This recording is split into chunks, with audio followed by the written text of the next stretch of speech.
Il Corpo Forestale della Regione Siciliana, su richiesta del Consorzio di Bonifica 9 di Catania,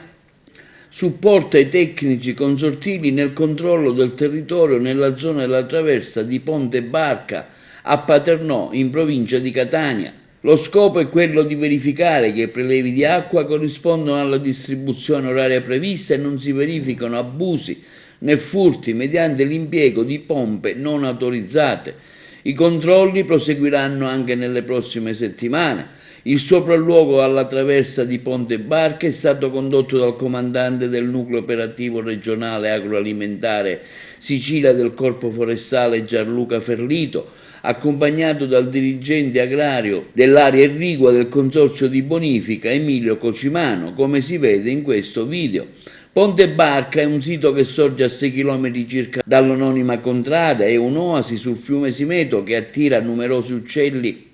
acquatici e grazie a un decreto regionale del 2009 emesso dall'assessorato regionale all'agricoltura ha stabilito che il luogo è un'oasi di protezione e rifugio della fauna selvatica formata da 70 specie di uccelli rari migratori e riconosciuto di interesse comunitario.